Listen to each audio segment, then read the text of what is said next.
প্রিয় চট্টগ্রামবাসী, একটা কথা স্পষ্টভাবে মনে রাখতে হবে, এই নির্বাচন কোনো বিচ্ছিন্ন ঘটনা নয়। এই নির্বাচন জুলাই গণঅভ্যুত্থানের ধারাবাহিকতা।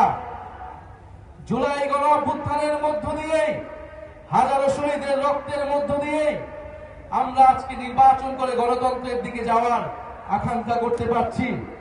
অনেকে মনে করছে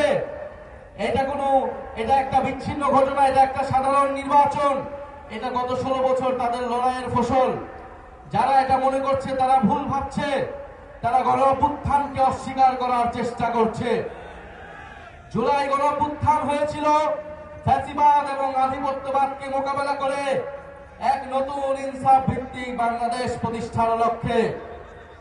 কিন্তু আমরা দেখছি আমাদের পার্শ্ববর্তী দেশ, যারা বিভিন্ন সময় গত 16 বছর ধরে বাংলাদেশের রাজনীতি এবং বাংলাদেশের নির্বাচনে বারবার হস্তক্ষেপ করে গিয়েছে, এবারের নির্বাচনকে ঘিরেও তাদের নানান তৎপরতা আমাদের চোখে পড়ছে। তাদের একজন কূটনৈতিক বলেছেন যে 11 দলীয় জোট ক্ষমতায় ভোট চুরি ছাড়া যেতে পারবে না। অর্থাৎ তারা স্পষ্টভাবে একটি দলের পক্ষে অবস্থান নিয়েছেন।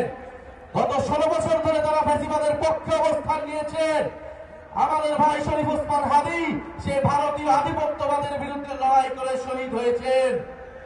আমরা স্পষ্টভাবে বলে দিতে চাই, বাংলাদেশে সরকারকে ক্ষমতায় আসবে, সরকারকে গঠন করবে, তা নির্ধারণ করবে একমাত্র বাংলাদেশের জনগণ।